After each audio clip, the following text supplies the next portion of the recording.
All right. Welcome. I'm going to wait a few seconds, 1 minute max, to let some people trickle in, if anyone's going to trickle in, which is totally fine. I got to post something really quick, and then we'll get started. I was hoping to be able to get something posted. Here we go. Hold on. Here we go. Get shareable link. Boom. Boom. Boom. Okay, guys, I'm here. All right. So, really cool, quick, hopefully a quick video. I'm happy to do a Q&A afterwards. If you have any questions, not on this specific topic specifically, just on anything, strength training, weight loss, weather, whatever. I want to talk about really quick this idea of pushing through pain.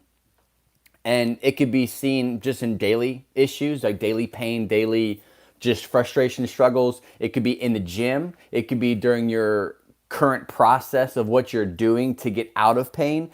But this idea of pushing through, what I also want you to be able to do is use these, instead of pushing through, using these times to teach your brain a lesson. If you follow my content, the clients that I work with that get the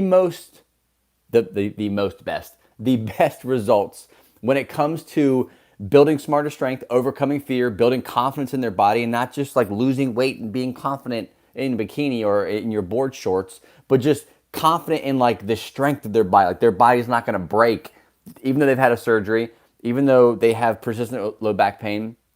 The people who see the best results in building the strength, the confidence, and getting out of pain, they understand that there's multiple layers to doing these things, right? I talk about building smarter strength. I talk about improving your movements. I talk about desensitizing your pain system. And that desensitizing your pain system is like an onion, okay? And this little glimpse of that is a layer of the onion, but it's a powerful layer, okay? So if you're watching live, let me know. And I don't even know if I can see the comments.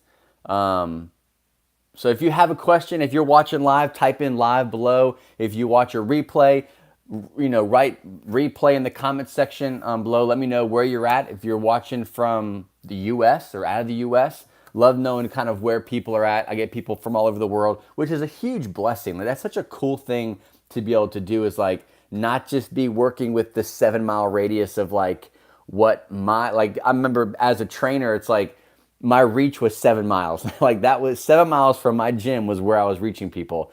Now it's like, it's global, which is huge.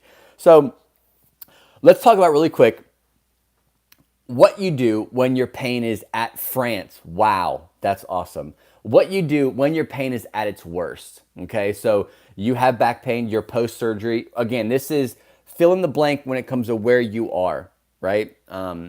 When your pain's at its worst, this is where frustration gets set in. This is where you're like, what I'm doing is not working. Like, I need to stop. I need to shift gears. I need to buy another course. I need to watch another YouTube video on yoga stretches. I got to buy that chirp wheel. I got to buy the inversion table or use the inversion table more. When your pain is high, we oftentimes will get caught or think that doing those things or doing more of those things or pushing through is what's going to help us. And the reality of it is, when your pain is at its highest, like where you're in a massive flare-up, you're in a massive setback, also known as valleys. You have hills and you have valleys. Valleys come when it comes to getting out of pain. They're inevitable. It's going to happen.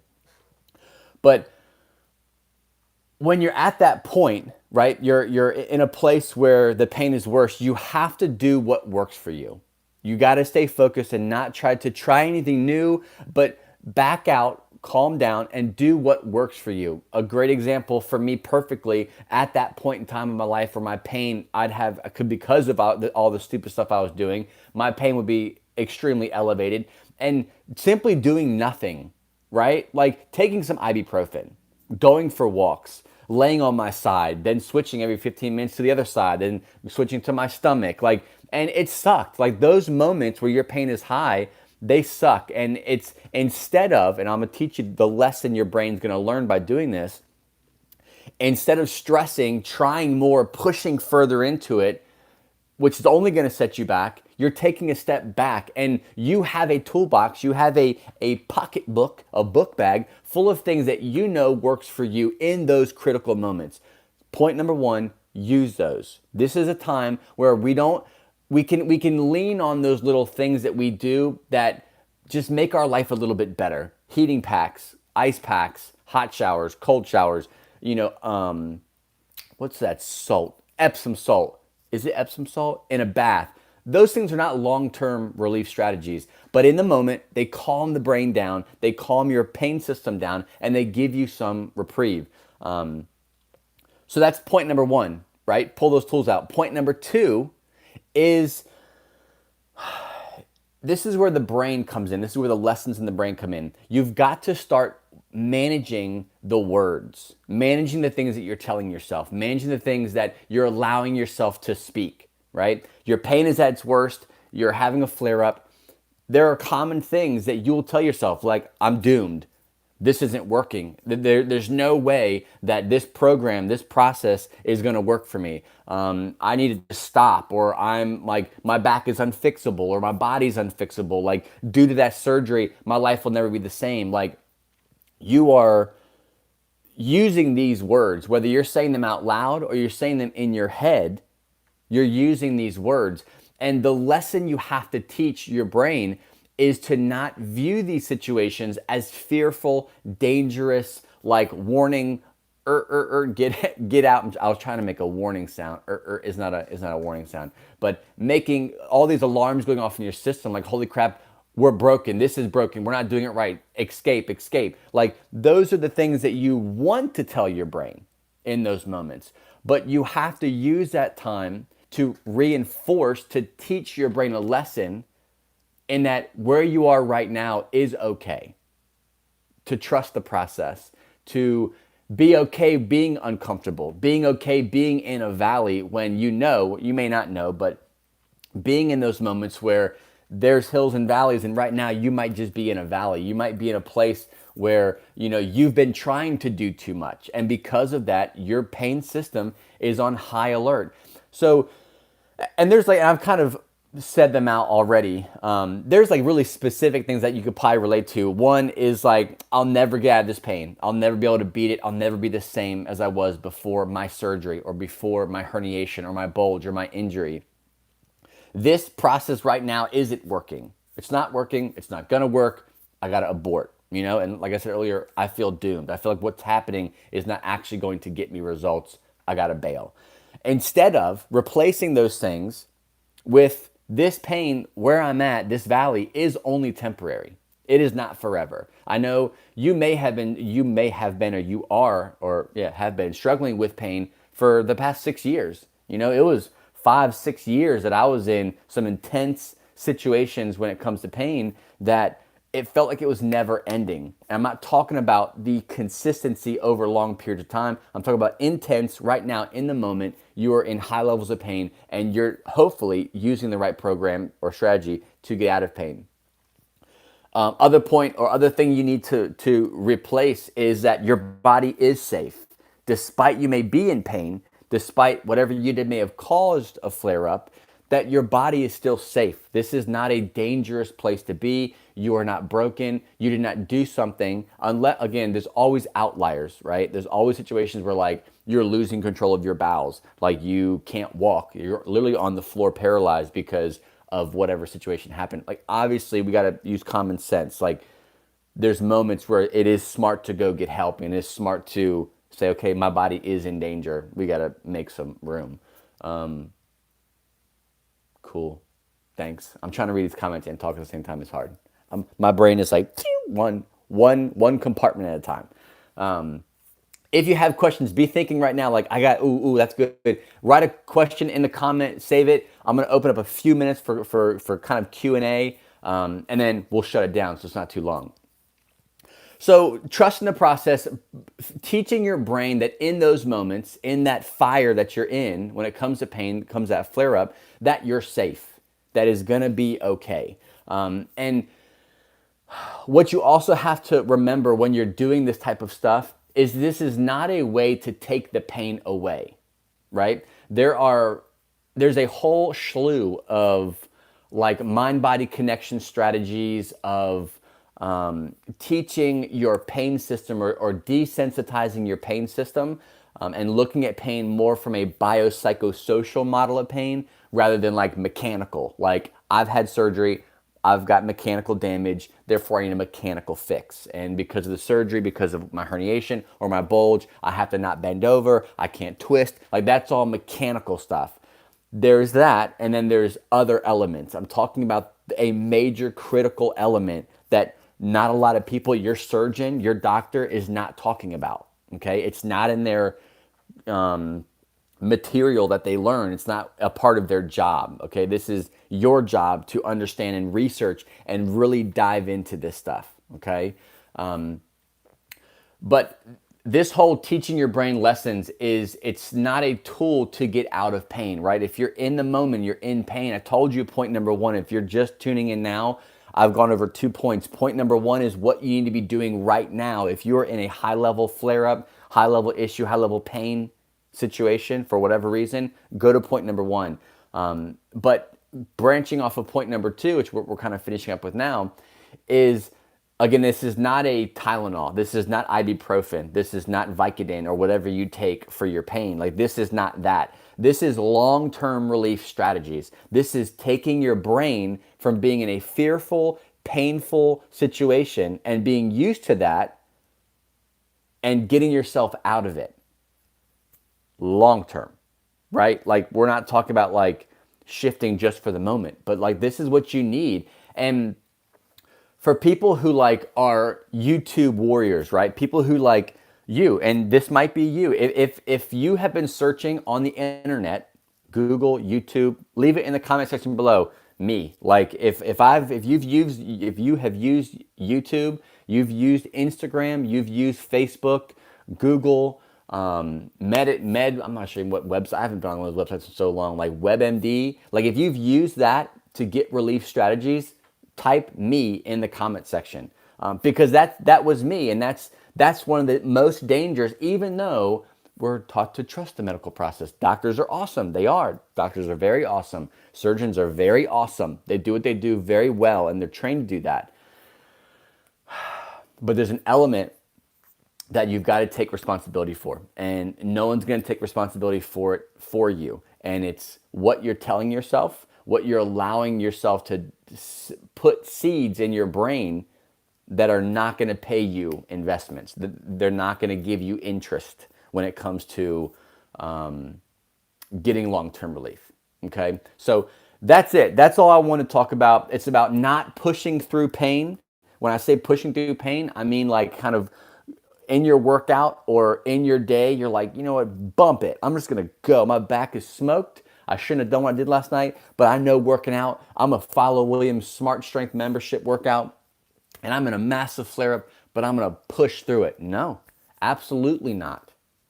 Absolutely not. Like, what you should be doing is focusing on the brain, focusing on what you are telling yourself, and go relax and go chill. Go for a walk. Don't push it.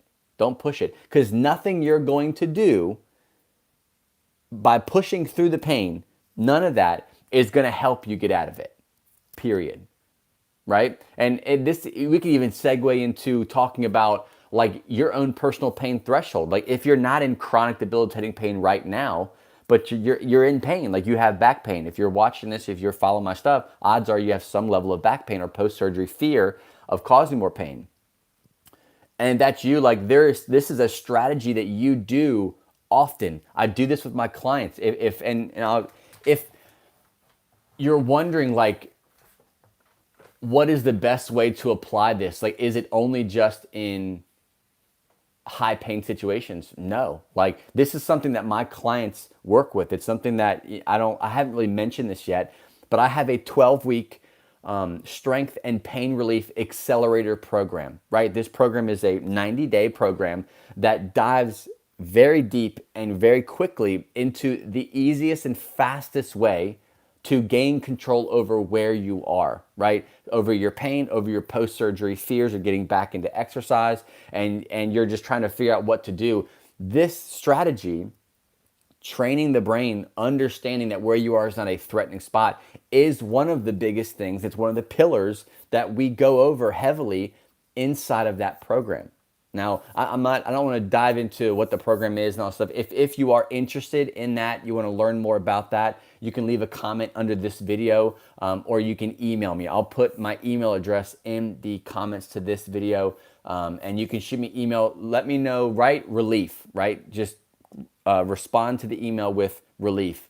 And I can get you some more details if you're into that. So I'll leave it open. I'm done. I'll leave it open for questions. If anyone has any questions, let me see. I don't think. So from Michigan, what's up, Joe? From France, thanks for the shout out. I really appreciate it. Flames of love. I understand. I've heard walking is important for fixing back pain.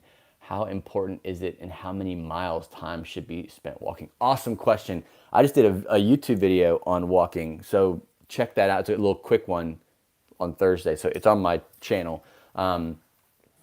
I always say to start with, and I break this down in the video, but I'm gonna do it here as well. I always say to start within your pain threshold, right? So if that is, I'm looking down my sidewalk here. If it's like to the end of the sidewalk and then back, and like once you get back, you're like, your back's starting to get irritated, it's getting hot, warm, and it's just painful. That's when you would basically be stopping. That is your threshold. Ideally, what you want to do, that your strategy to get out of pain is not just walking, but you're going to start by staying within that pain threshold. So down and back, if it's a mile, if it's 5 miles, there is not a formula like, oh, you have pain, 5 miles a day, 100%, or a mile and a half a day, 100%. Like, you'll learn, and you have to do some self-exploration, because there's a breaking point in every walk that you go on if you're in pain. That is a common experience. I know I experienced it, my clients have experienced it, where like they'll get into a walk and like they'll hit this little like false wall or false pain threshold where they're like, oh, I'm getting kind of irritated. But then they kind of maybe push through a little bit more and it goes away and the pain goes away. And they're at a place where like, dude, I feel great. Like, and boom, boom, boom. And they add miles to their walk. So again, this is where your own personal strategy and having a coach next to you kind of like saying, hey, yeah, go ahead and push through that, or no, stay right there, because the level of pain that you're having is bad.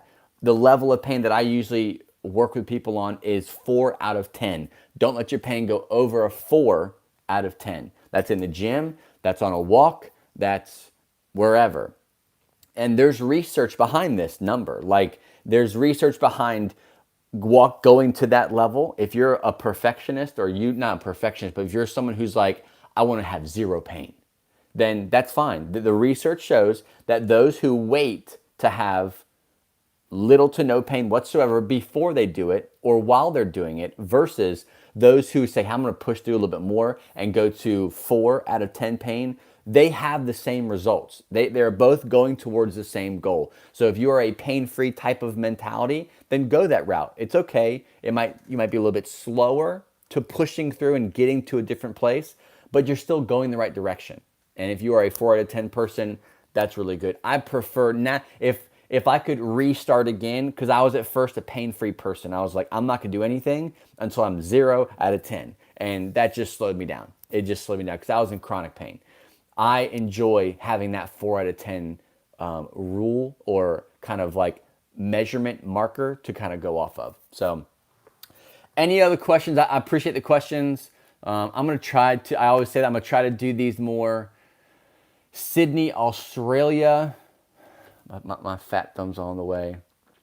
Yeah, so trying to think. I'm going to try to do something next week as well. If I get another topic to jump onto, maybe we could do these things every week. I want to try to keep them under 20 minutes. I got 30 seconds left. Anyone has any other questions, enjoy your weekend wherever you are. If you heard that 12-week pain, that strength and pain relief accelerator program, if that kind of did something in your brain, you want to learn more about that, more details, type in the comment section relief, or email me fitnessforbackpain@gmail.com with relief. and I'll get you some more details on that. It's just something that you can kind of look at. I'm not going to like hard sell you on something. It is literally only for very specific people, and as much pain as you might be in, it may not be a good fit for you. So there is like an application process, but me and you will be working side by side. So love you guys. Appreciate y'all's time. And just one last quick check. Vancouver, Canada.